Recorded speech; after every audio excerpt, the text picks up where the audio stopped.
어느 날부터인가 동네에 이상한 소문이 돌기 시작했습니다. 조용한 동네에서 작은 가게를 운영하고 있던 저를 손가락질하는 손님들이 늘어나게 되었거든요. 젊은 사람이 그러면 안 되지. 해도 너무하네 정말. 예? 무슨 말씀이세요? 아이고, 얼굴이 두껍기도 하지. 이제는 아예 모르는 척하려고 그러는 거야? 우리가 벌써 다 들었는데? 그러니까 뭘 들으셨다는 거예요? 제가 정말 몰라서 그래요. 아유, 그렇다고 우리가 남한테 들은 얘기를 다 해줄 수는 없지. 무슨 일인지 궁금하면 그쪽 시어머니한테 직접 물어보던가. 예? 저희 시어머니요? 그게 대체 무슨 일이길래 그러세요? 하여간에 젊은 사람이 얌체처럼 그렇게 살지 마. 알았어?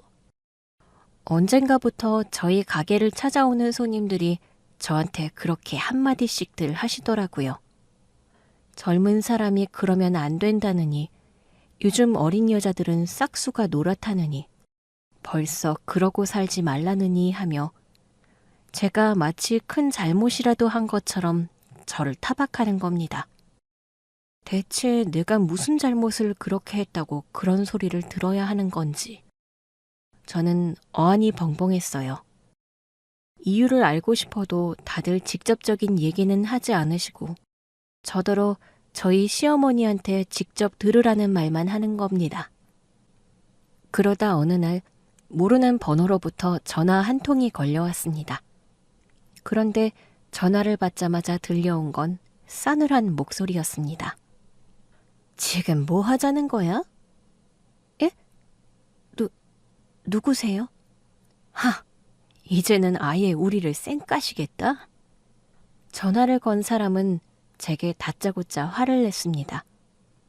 처음에는 가게 손님인 줄 알고 깜짝 놀랐어요.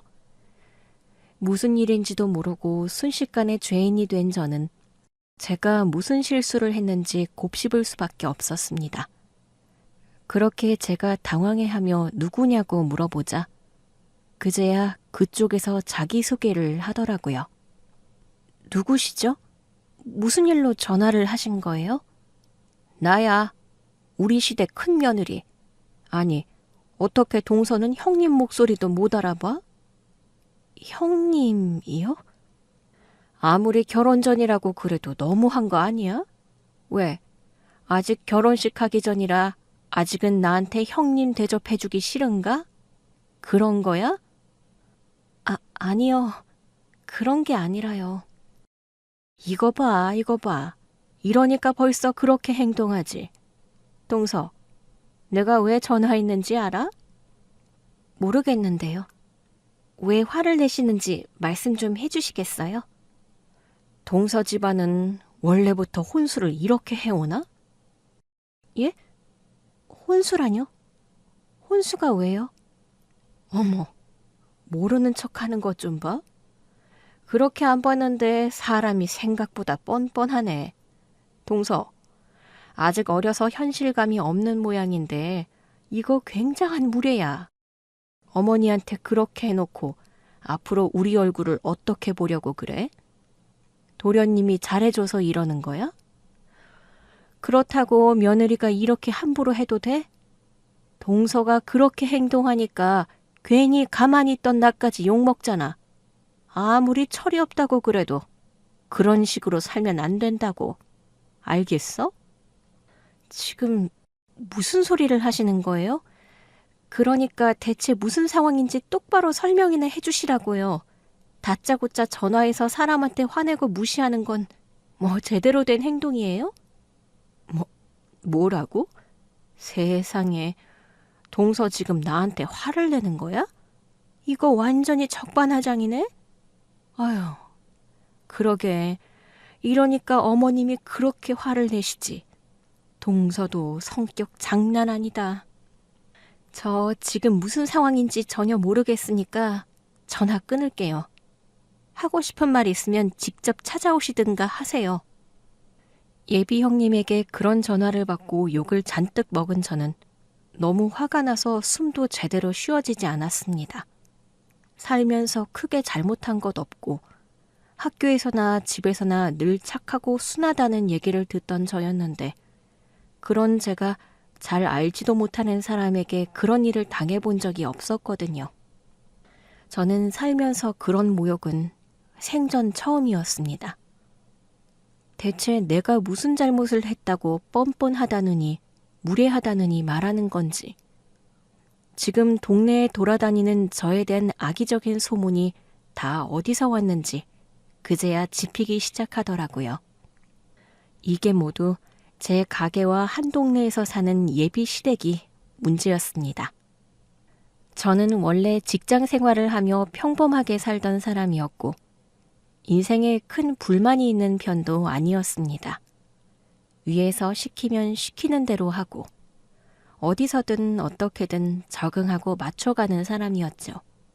그러던 제가 어느 날 이유 모를 병을 얻으면서 인생이 뒤바뀌기 시작했습니다. 건강 체질이라 자부했던 제가 없던 알레르기가 생기고 자꾸 원인 모를 두통에 시달리면서 병원에 찾아갔더니 모든 게 스트레스 때문이라고 하더라고요. 딱히 스트레스거리가 없다고 생각했던 저에게 그 말은 충격적이었습니다.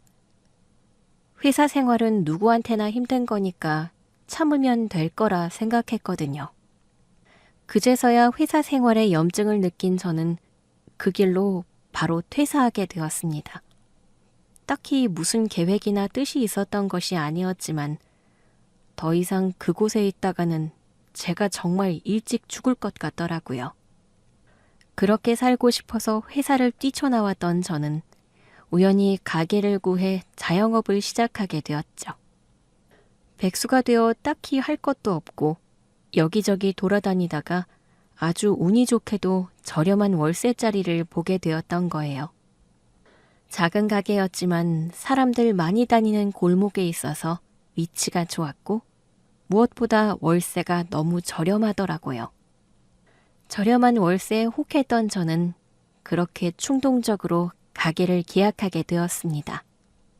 사실 처음에는 큰돈을 벌 생각은 없었어요. 퇴사하면서 받았던 퇴직금도 있었고 회사 다니면서 꼬박꼬박 대출이자 갚으며 마련한 내 집도 있었기에 벌이가 그리 급하지는 않았거든요. 애초에 건강을 생각해서 퇴사를 했던 거니 퇴사에서도 아등바등 살고 싶지는 않았습니다. 그래서 작은 가게에서 그냥 소일거리하며 즐겁게 지내고 싶었던 마음에 제 앞가림 정도 하자며 가볍고 재미있게 일을 했어요. 다행히 저를 좋게 봐주셨는지 종종 가게를 찾아주시는 손님들 덕분에 가게 월세에 제 생활비 정도는 벌 수 있었고 1년 만에 단골 손님들도 몇 명 생겼죠.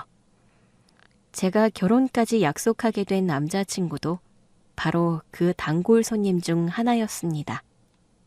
남자친구는 그 동네에서 나고 자란 토박이로 그 동네에서는 모르는 사람이 없는 사람이었어요.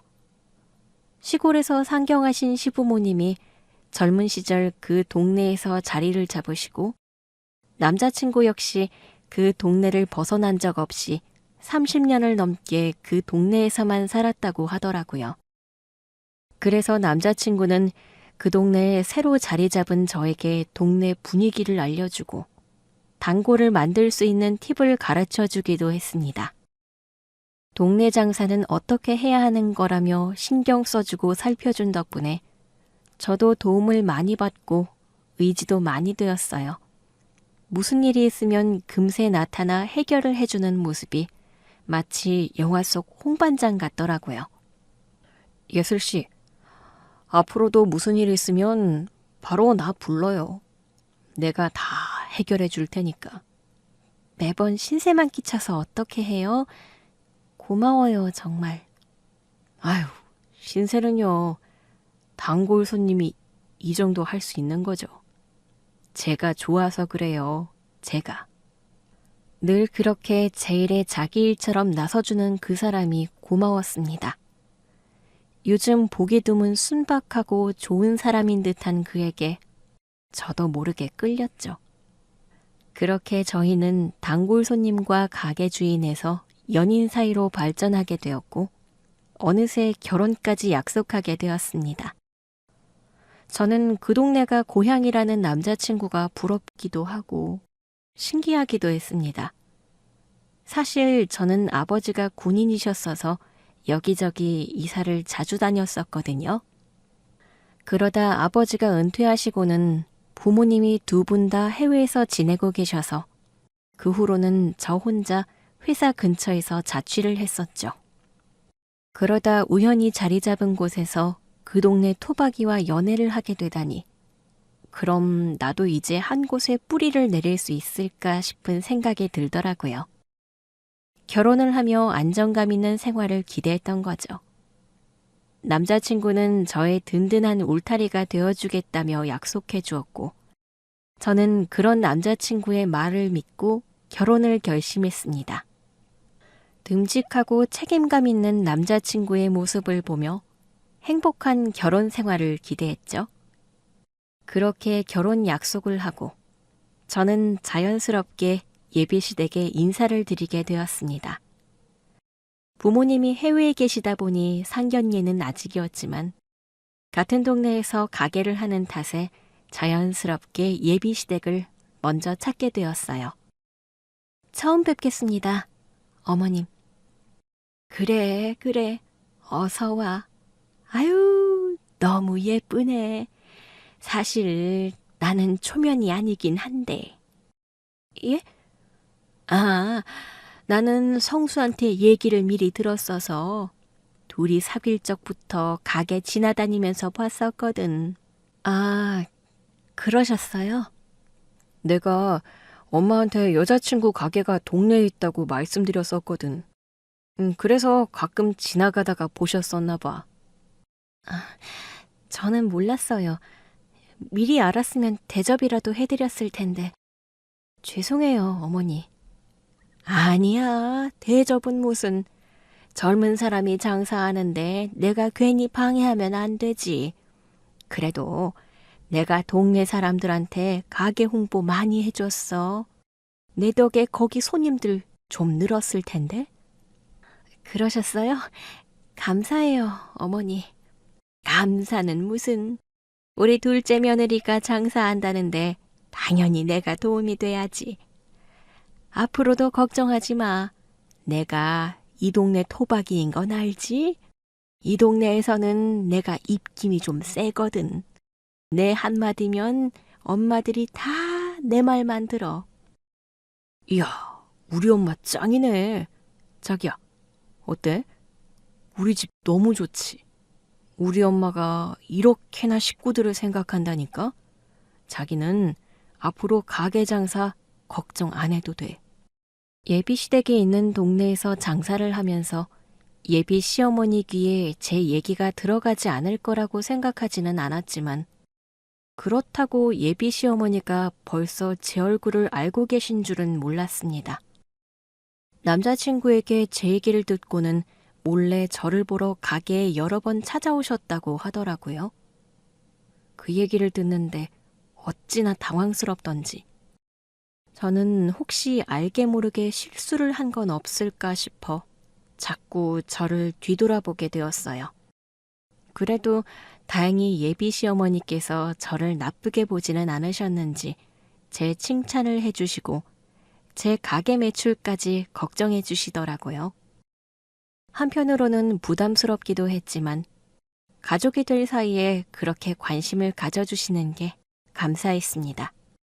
그렇게 예비 시댁까지 만나면서 아무 문제 없이 결혼 준비를 할 수 있을 거라 생각했습니다. 그런데 그 과정에서 갑자기 문제가 생기고 말았어요. 결혼 준비를 하면서 남자친구와 점점 불화가 생기기 시작하더라고요. 결혼 준비하면서 싸우는 일이 워낙에 흔하다고 하기에 저도 어느 정도 각오를 했었는데 이건 다른 문제였습니다. 결혼 때문에 서로의 경제 사정을 밝히고 돈 얘기를 나누는 과정에서 제가 몰랐던 남자친구의 실체를 알게 되어버렸던 거죠. 자기야, 우리 신혼은 그냥 자기 집에서 시작할까? 응? 신혼집을 따로 안 구하고? 그냥 생각해보니까 자기가 집이 있는데 뭐하러 집을 또 구하나 싶더라고. 아, 근데 저번에 자기가 신도시 아파트 가고 싶다고 그랬었잖아. 자기가 그럴 능력 된다고 그래서 나는 당연히 신혼집을 얻을 줄 알고 있었지. 그래서 나는 우리 결혼하면 그 집은 새놓을 생각하고 있었는데. 에이, 뭐하러 그래. 이주택자들은 세금도 많이 내고 이래저래 별로래. 그러니까 그냥 자기 집에서 시작하자. 처음에는 자기가 경제적 여유가 많다며 돈 걱정하지 말라고 그랬던 남자친구였기에 저는 당연히 신혼집을 구할 거라 생각했어요. 하지만 남자친구는 점점 말을 바꾸더니 제가 살고 있는 집에서 신혼을 시작하자고 하더라고요. 신혼집에 대해 크게 생각이 없던 저는 남자친구의 말대로 하기로 했죠. 거기다 그때가 한창 집값이 비쌀 때라 굳이 대출을 얻지 않으니 더 좋다 싶었고요. 그럼 제가 집을 해오게 되었으니 저는 당연히 남자친구가 혼수를 해올 거라 생각하고 있었습니다. 보통은 그렇게 하는 게 맞으니까요. 그런데 남자친구의 생각은 저와 달랐더라고요. 그럼 자기, 혼수는 어떻게 할 거야? 우리 엄마가 궁금해 하시는데. 무슨 소리야? 혼수라니? 혼수 말이야, 혼수. 우리 결혼하면 자기가 혼수해야지. 뭐? 아니, 내가 왜 혼수를 해? 집을 내가 해오는데 그럼 혼수는 자기가 해와야지. 에이, 그런 게 어디 있어. 혼수는 원래 여자가 해오는 거지. 그리고 집은 자기가 해오는 게 아니라 원래 가지고 있던 거잖아. 살고 있던 집으로 내가 들어가는 건데 그걸 집을 해온다고 그러면 안 되지. 그게 말이 된다고 생각해? 저는 당연하게 생각한 일에 대해서 말도 안 되는 얘기를 하고 있는 남자친구를 보며 저는 황당했습니다. 내가 힘들게 대출 갚아가며 마련한 내 집을 뭐로 생각하는 건지.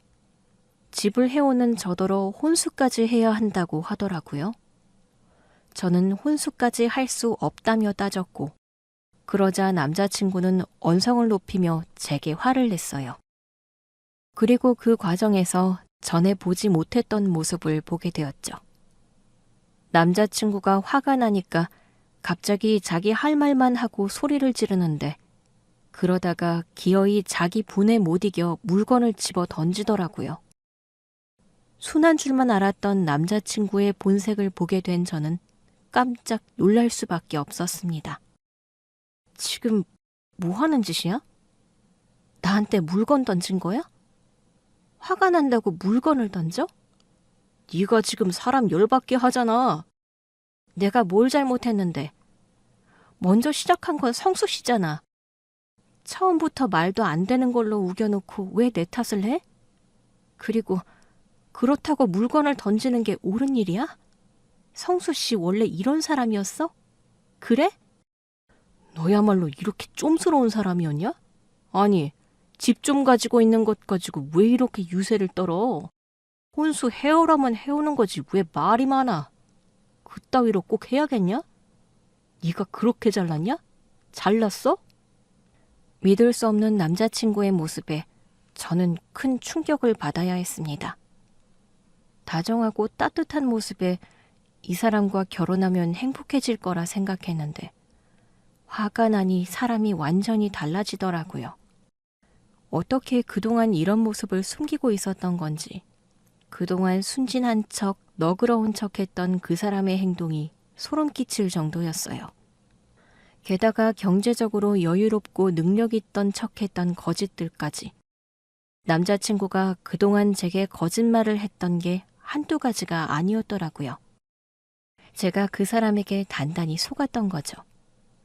결국 저는 싸움 끝에 남자친구에게 파혼을 요구했습니다.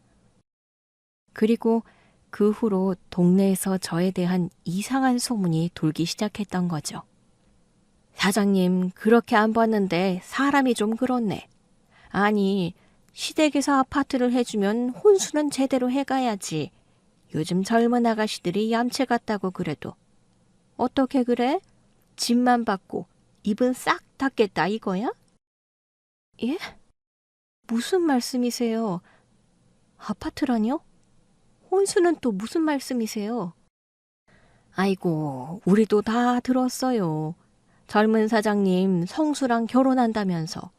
아무리 남자가 아쉬운 입장이라 그래도 그건 좀 아니지. 혼수는 어차피 자기들이 쓰는 건데 돈 좀 쓰지 그랬어요. 가게 장사가 그렇게 안 되는 것도 아닌 것 같은데 말이야. 누군가 제 결혼 문제에 대해서 소문을 흘리고 있는 듯 했습니다. 분명 저는 남자친구에게 파혼을 얘기했는데 왜 제 혼수 문제로 말이 나오는지 이해되지 않더라고요. 그래서 제가 직접 소문의 출처에 대해 알아보려고 했지만 손님들은 그 질문에는 입을 꾹 다물고만 있었습니다. 워낙에 토박이가 많고 이웃들끼리 가까이 알고 지내는 동네라 그런지 외지인은 저한테는 자세히 말해주지 않더라고요. 그렇다고 제가 파혼한 남자친구한테 찾아가서 따질 수도 없고 너무 답답할 수밖에 없었죠. 그런데 바로 그때 예비 형님이라는 여자한테서 그런 전화가 걸려왔던 겁니다. 동서 집안은 원래 그래? 하긴 자식 두고 멀리 나가버린 부모가 뭘 가르치고 뭘 챙겼겠어? 아니, 그래도 아무리 보고 배운 게 없어도 그렇지. 어디 혼수를 그따기로 해와? 결혼하고 싶은 생각이 있기는 해? 무슨 배짱이야 대체? 지금 무슨 얘기 하시는 거예요? 동서라뇨. 누가 그쪽 동서예요? 어머. 이제는 아예 나 몰라를 하겠다는 거야? 도련님이 오냐 해주니까 아예 눈에 뵈는 게 없나 봐? 뭐라는 거야 진짜. 누가 당신 동서야?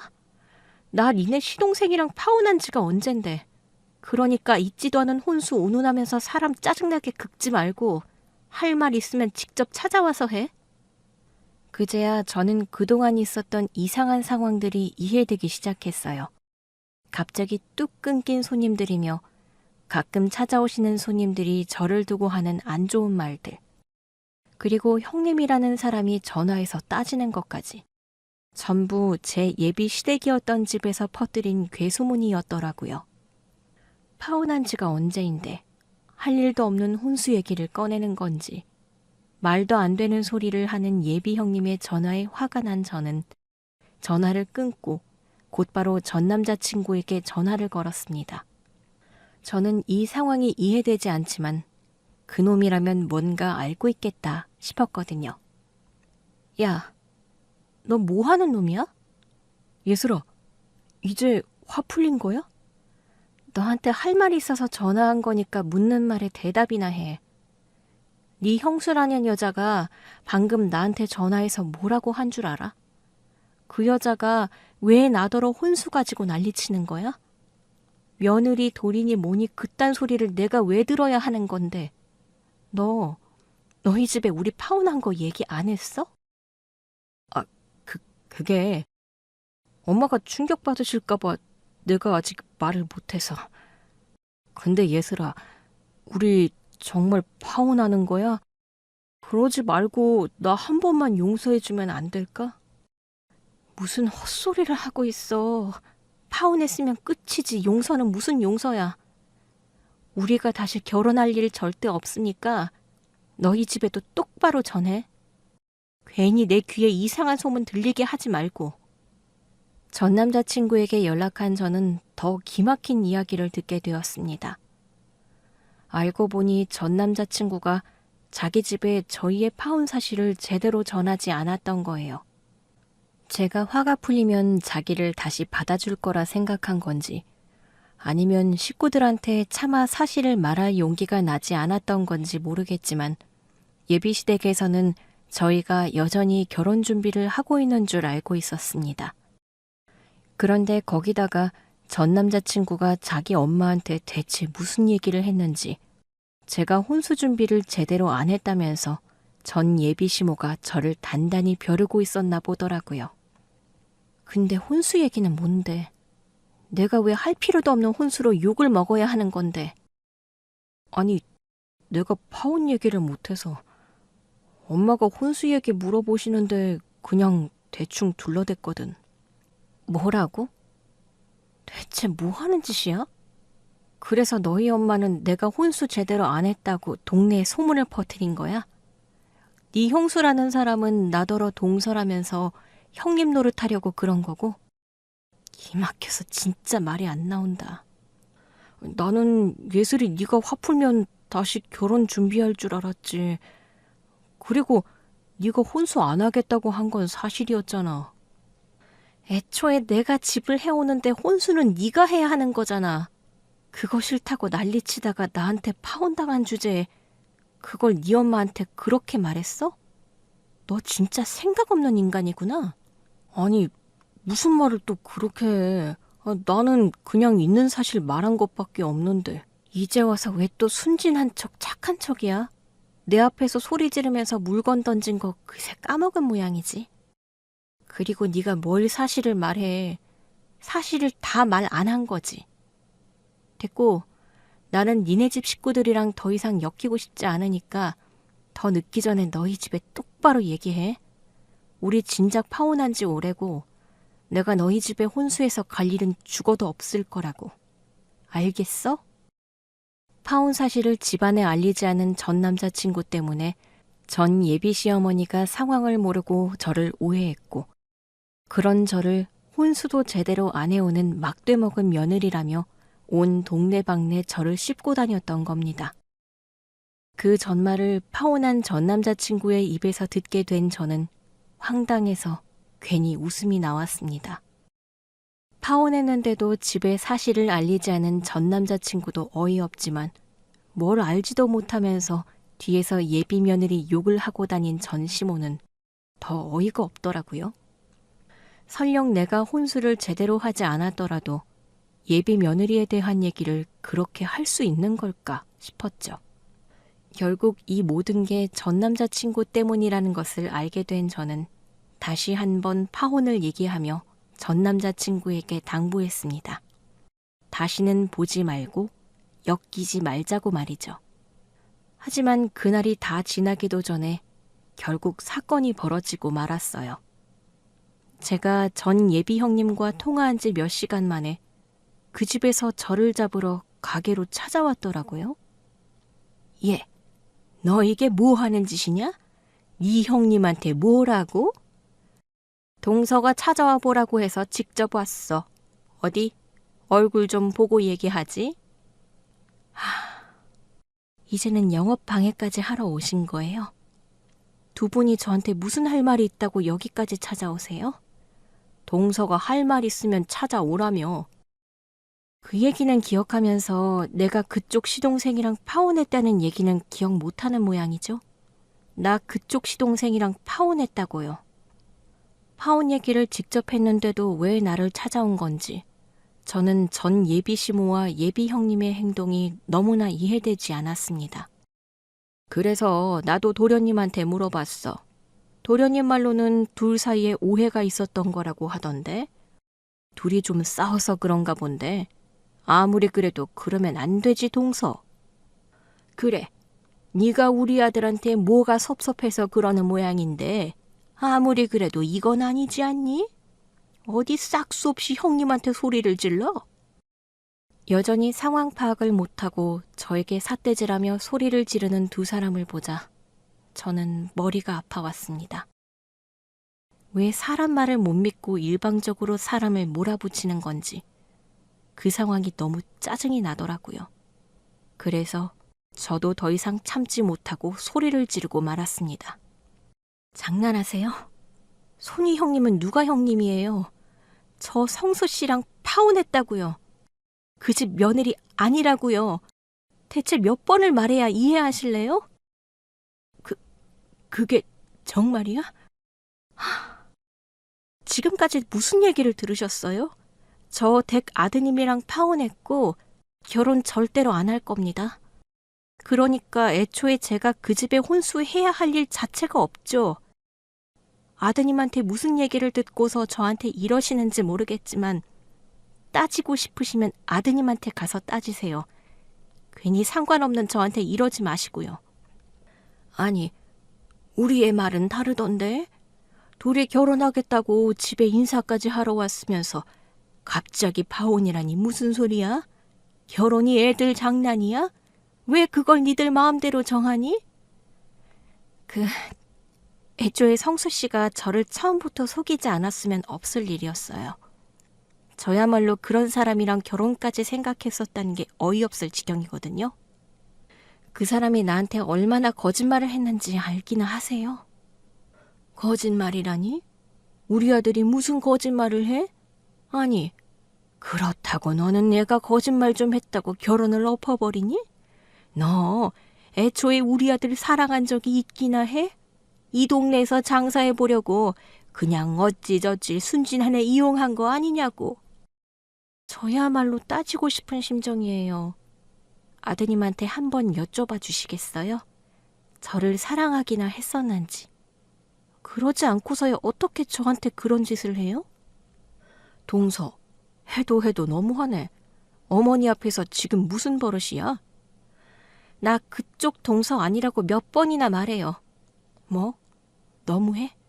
지금 누가 너무한지 한번 따져볼까요? 당신 시동생이 나한테 빚진 것만 5천이야.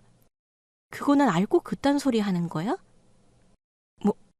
뭐라고? 5천이라니 그게 무슨 말이야? 무슨 말이긴요. 말 그대로죠. 내가 그쪽 시동생한테 받을 돈이 있어서 기다리고 있는 거지.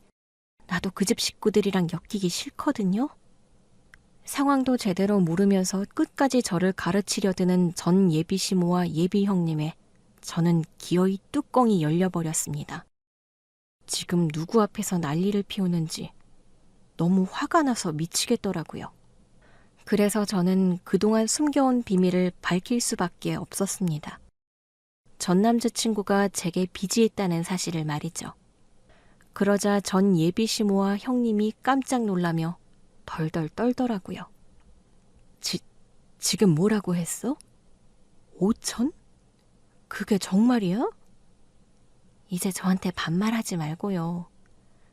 궁금하면 당신 시동생한테 직접 물어보면 될 거 아니에요? 우리 성수가 무슨 빚을 져? 걔가 그럴 애가 아닌데. 제가 이 상황에 거짓말이라도 하는 것 같으세요? 상황 파악도 못하고 지금 다들 사람 몰아붙이고 있는데 저 이제 안 참을 거예요. 지금 당신들이 무슨 짓을 했는지 알고는 있냐고요. 혼수를 이따위로 해오냐고? 파혼한 마당에 혼수는 무슨 혼수? 그건 우리가 사정을 잘 몰라서. 사정을 모르면 입이나 다물고 있어야지. 알지도 못하면서 왜 남의 뒷말을 떠들어요? 내가 설령 그 집 며느리가 된다고 치더라도 왜 남의 욕을 해서 사람들 입방아에 오르게 하냐고요. 그리고 애초에 집도 내가 해가기로 했던 거면 혼수는 그쪽에서 해와야지. 집값 보태줄 것도 아니면서 무슨 염치로 그딴 소리를 했어요? 집을 동서가 해오기로 했었어? 뭐예요, 어머니? 그런 얘기는 없으셨잖아요. 아니, 집을 제가 살던 집에 들어가서 산다고 그런 거지. 어쨌든 결혼은 처음이면 혼수는 해야 하는 게 당연한 거 아니니? 혼수는 원래 여자가 하는 거잖아. 혼수는 집 안 해오는 사람이 하는 거죠. 보통이야 남자가 집을 해오니까 여자가 혼수를 하는 거고 반반 결혼하는 거면 혼수도 반반으로 하는 거고요. 근데 내 집에서 산다는데 혼수까지 내가 해가요? 그래서 그거 가지고 온 동네방네 제 욕을 떠들고 다녔어요.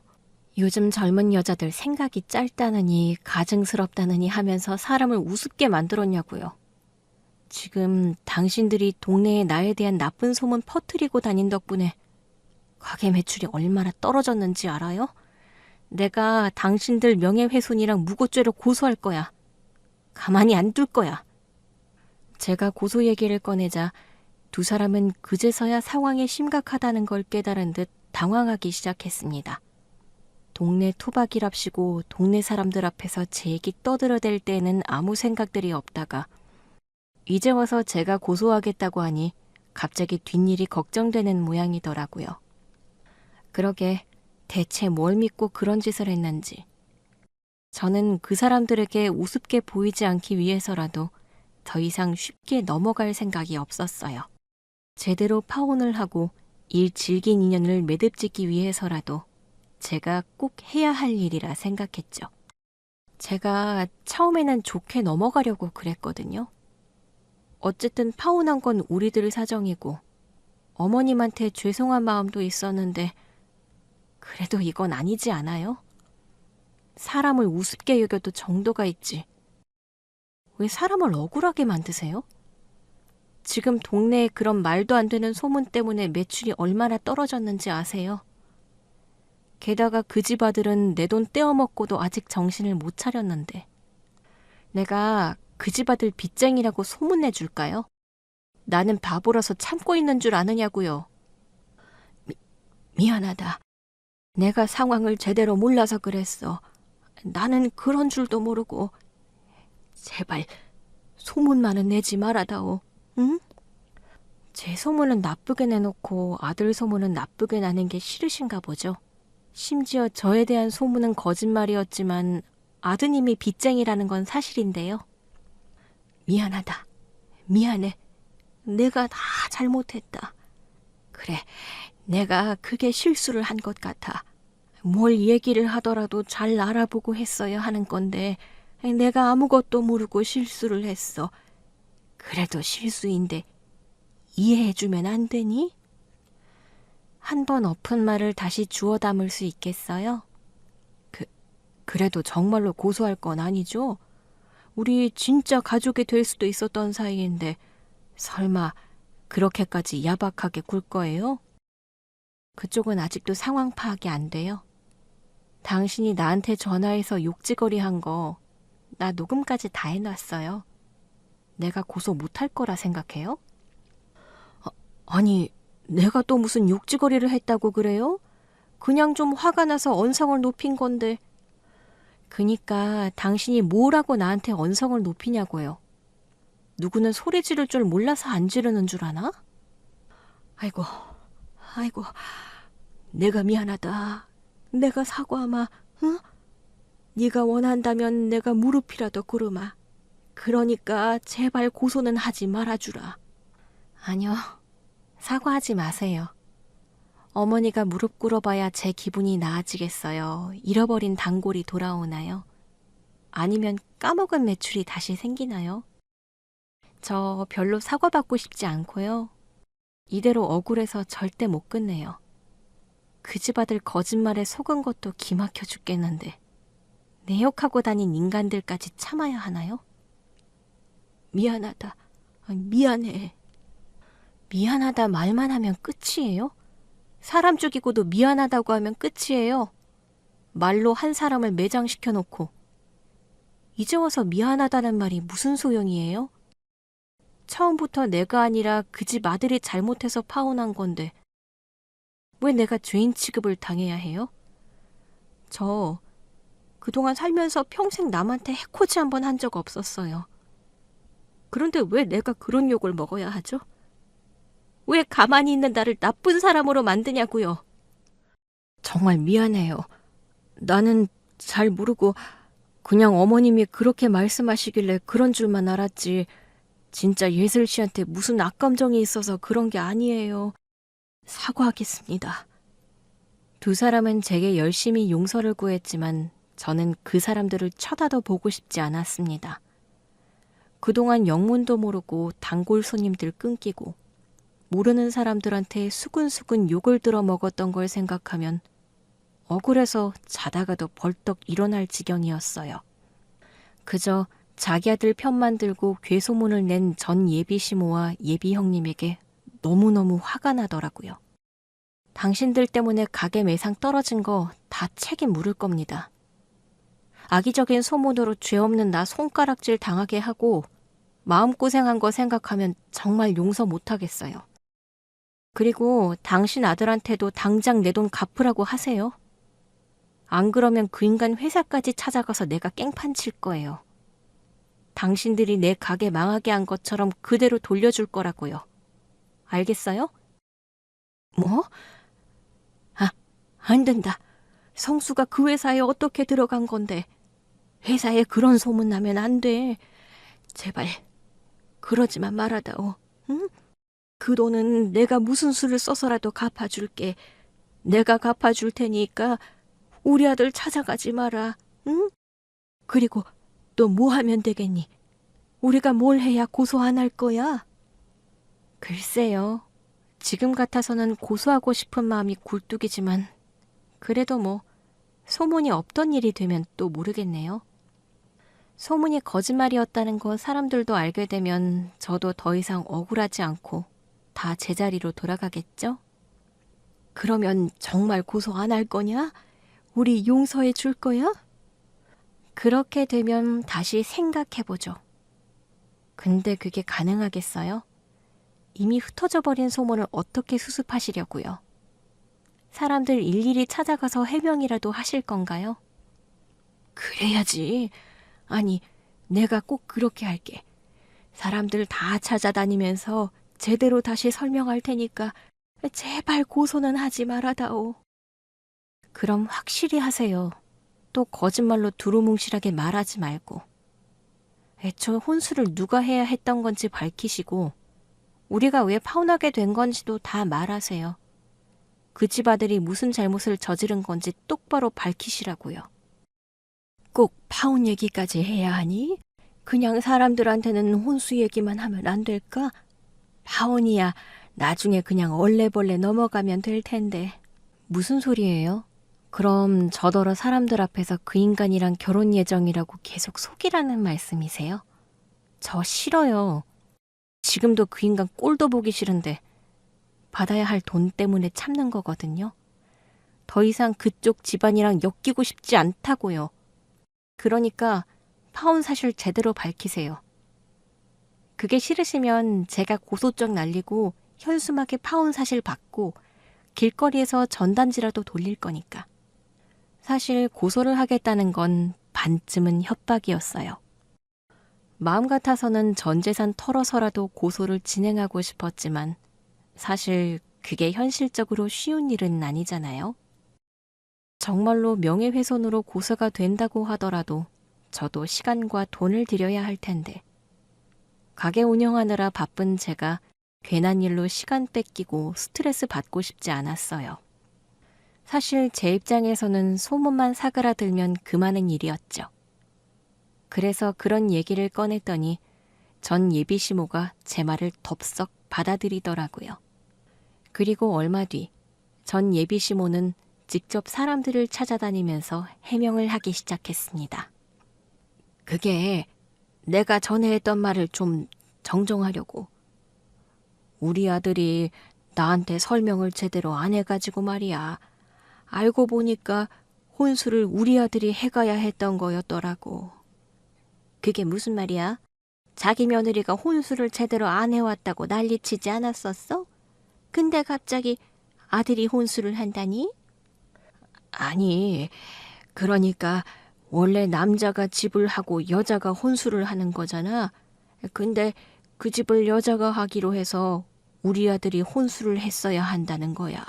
어머, 근데 자기는 그걸 가지고 며느리가 개념이 없다니, 싸가지가 없다니 그렇게 욕을 하고 다녔던 거야? 그게 그러니까 내가 오해를 좀 해서. 아유, 아무리 오해라고 그래도 가족들 사람 욕을 함부로 하고 다니면 안 되지. 자기 이제 며느리한테 미안해서 어떻게 해? 그 소문 때문에 그 가게는 손님도 많이 떨어져 나간 것 같더만. 아니, 그래서 내가 이렇게 해명하고 다니는 거야. 내가 말실수를 해가지고 제대로 수습을 좀 해보려고. 아이고, 자기도 참 힘들게 산다. 그러게 뭐하러 그런 말을 떠들고 다녔어? 며느리가 많이 속상하겠네. 아니, 며느리라고 자꾸 말하지 말고. 왜? 그럼 뭐라 그래? 예비 며느리라고 그럴까?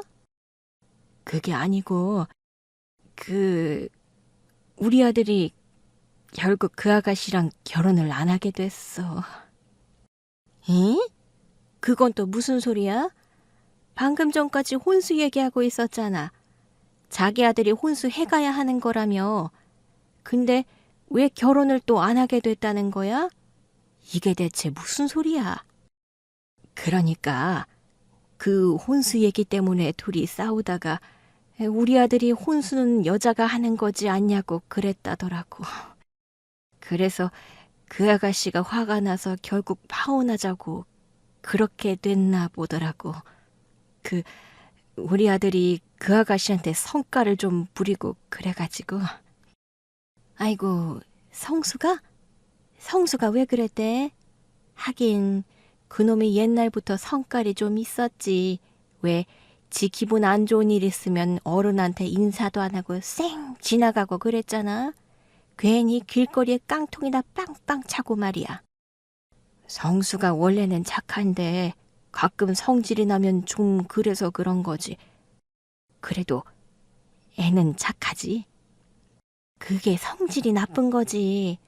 남자는 성깔 좀 있어야 하는 거긴 한데 그래도 지가 잘못해놓고 애 뭔데 성질 부리면 안 되지. 들어보니 애초에 성수 걔가 잘못한 것 같구만. 나도 그 사장 아가씨 몇 번 봤는데 젊은 사람이 싹싹하니 잘하던데. 아니 뭐 또 우리 아들이 유달리 잘못한 건 아닌데. 아유, 우리 성수도 실수라고 후회를 많이 했던 모양이더라고. 그래서 그놈도 속상해가지고 나한테 파혼했다고 말도 제대로 못하고 그런 건데. 으이그, 그러게 사는 놈이 왜 그리 쫌스러웠어? 집도 못 해가는 놈이 혼수라도 제대로 해간다 그랬어야지. 어쨌거나 성수 엄마는 많이 아쉽게 됐네. 그 아가씨 참 괜찮아 보이던데. 결혼 엎어져서 어떻게 해? 성수 나이도 한둘이 아닌데. 이제 어디서 좋은 아가씨 만나나?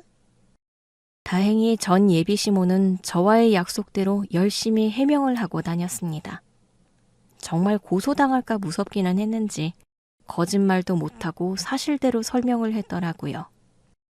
제가 나중에 단골 손님 몇몇에게 직접 물어봐서 확인까지 했거든요.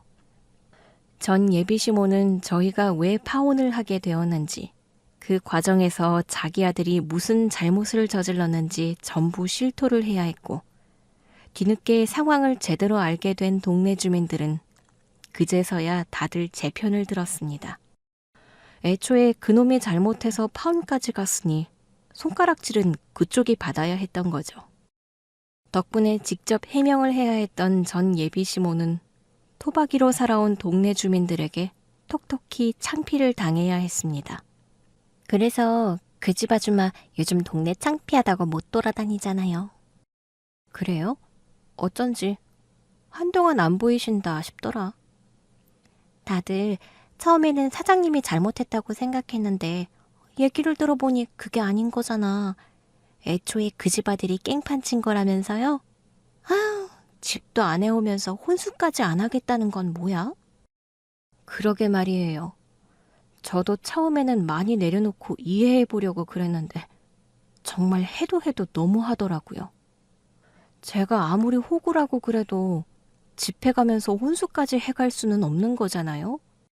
그런데 그걸 문제 삼아서 그 어머니께서 제 욕을 하고 다니셨던 거죠. 덕분에 사람들한테 얼마나 손가락질 당했었는지 몰라요. 한동안 손님도 뚝 끊기고요. 어머, 사장님도 속 많이 상하셨겠네. 결혼까지 생각했던 사람이랑 파혼한 것도 스트레스였을 텐데. 아휴, 뭐 그런 사람들이 있대요. 남들 앞에서 없는 얘기 지어서 할 거면 책임을 지어야지 말이야. 너무들 하네, 너무들 해. 진짜 고소라도 해야 하는 거 아니에요? 그래도 그 대신 직접 해명하고 다니신다고 해서 넘어가기로 한 거예요. 저도 뭐 그냥 똥 밟은 셈 쳐야죠. 사장님이 대인 배신해. 그래, 재수없었다 생각하고 잊어버려요. 나중에 더 좋은 사람 만날 거야. 전 예비 시모가 해명을 한 뒤로는 다들 제 편을 들어주는데 그게 얼마나 위안이 되었는지 모릅니다. 영문도 모르고 손가락질을 당했을 때는 너무너무 스트레스였거든요. 어쩌다 그런 인간들이랑 엮여서 이런 일까지 당해야 하는지 저는 전 남자친구와 전 예비시댁에 아주 치가 떨렸습니다. 그래서 한편으로는 그런 인간들이랑 가족이 되지 않아서 너무너무 다행이다 생각했어요. 결혼 전부터 혼수 운운하며 사람을 괴롭히는 걸 보니 결혼을 했으면 또 뭐로 사람을 괴롭혔을까 싶더라고요. 그래서 저는 파혼한 게 천만 다행이라 생각했는데 하지만 전 남자친구는 여전히 미련을 버리지 못했는지 그 후로도 자꾸 저를 찾아왔습니다. 예슬아, 왜 또 왔어? 내가 다시는 내 눈에 띄지 말라고 하지 않았나? 미안해, 예슬아. 근데 나 너 보고 싶어서 미칠 것 같아. 우리 다시 잘해보면 안 될까? 우리 사이에 더 잘해볼 여력이 남아있어. 네가 나한테 그딴 짓을 하고 너희 가족이 나한테 무슨 일을 했는데 내가 그걸 어떻게 참아. 내가 실수했어. 내가 정말 정신이 나갔었나 봐. 네가 얼마나 좋은 사람인지 모르고 내가 한순간 욕심에. 나 정신 차렸어. 이제 혼수 내가 해가고 결혼 준비 비용도 내가 다 낼 테니까 제발 나랑 결혼하자. 응? 싫어. 그리고 너 돈도 없잖아. 혼수할 돈 있으면 나한테 빌려간 돈이나 갚아. 그건 금방 갚을 생각이었어. 근데 어차피 우리 결혼하면 상관없지 않아. 이놈이 뭘 잘못 먹었나. 끝까지 헛소리를 하네. 결혼은 무슨 결혼. 나 너랑 결혼 안 한다니까? 돈 갚기 싫으면 고소나 당하던가. 너희 엄마는 고소당할까봐 무서워서 벌벌 떠시던데 너는 별로 안 무서운 모양이지? 그러고 보니까 너희 어머니가 내가 너 회사 찾아가는 대신에 돈 갚아준다고 그러셨는데 그새 잊어버리신 모양이야? 뭐? 회사를 찾아오려고 그랬어? 그러면 뭐 내가 내 돈 5천만 원 떼어먹히고 참을 거라 생각했어? 내가 너랑 너희 형수한테 어떻게 했는지 못 들었어? 두 사람이 내 앞에서 싹싹 빌고 갔어. 안 그래도 너희 어머니 요즘 동네에서 얼굴도 못 들고 다니신다며. 집에서 알아 누우셨다고 그러던데. 나 그래서 기다려준 거지 너 용서할 생각 없어. 그러니까 너희 엄마 아예 뒷목 잡고 쓰러지지 않게 하려면 당장 돈이나 갚아. 알겠어. 당장 갚을게. 돈 갚으면 너랑 인연도 끝이야. 그동안 만나서 더러웠고 다시는 보지 말자. 다행히 저는 며칠 뒤 전 남자친구에게 빌려주었던 돈 5천만 원을 무사히 돌려받을 수 있었습니다. 자기 엄마가 저한테 당한 걸 보고서 제 말이 허튼 소리가 아니라는 걸 깨달았는지 전 남자친구가 순순히 돈을 갚더라고요. 그동안 다시 잘해보자며 은근슬쩍 발을 빼더니 제가 자기 일하는 직장까지 찾아가서 깽판을 칠까봐 두려웠던 모양이었어요. 그렇게 저희 사이의 계산은 비로소 제대로 끝이 났습니다. 소문의 원흉이 수습을 한 덕분에 저는 다시 평판을 되돌릴 수 있었고 잃어버렸던 고객들도 되찾을 수 있었어요. 하지만 저는 더 이상 그 동네에서 장사를 하지 않기로 했습니다. 저에게는 그 동네가 새 출발을 시작하게 해준 고마운 곳이었지만 이제 더는 아니었거든요. 그 동네 토박이인 전 남자친구와 전 예비시댁이 그대로인 그곳에 더 이상 남은 정이 없었어요. 마침 전 남자친구에게 빌려주었던 돈을 다시 돌려받게 되었고 그래서 저는 더 넓고 좋은 곳으로 가게를 옮기기로 결심했습니다. 새로운 곳에서 새로운 출발을 하기로 결심한 거죠. 물론 그동안의 단골 손님들을 잃는 건 아쉬운 일이었지만 두려움 때문에 새 출발을 포기하는 건 말도 안 되는 일이었어요. 이미 한 번 도전을 이루었던 저에게는 새로운 도전은 더 이상 두렵지 않았습니다. 그렇게 저는 추억과 악연이 쌓인 그 동네를 벗어나 새로운 곳에 다시 가게를 열게 되었습니다. 다행히 처음 장사했을 때의 노하우 덕분에 두 번째 도전은 그리 어렵지 않았어요. 거기다 새로 옮긴 곳이 유동인구가 많은 곳이라 손님들이 많이 찾아와 주셨죠. 덕분에 저는 이곳에서 잘 자리를 잡고 있습니다. 앞으로 제 인생에 어떤 고난과 시련이 또 닥칠지 모르겠지만 저는 꿋꿋이 잘 살아갈 겁니다. 절대로 헛소문에 휘둘리지 않고 앞으로도 제 앞길을 스스로 개척하겠습니다. 감사합니다.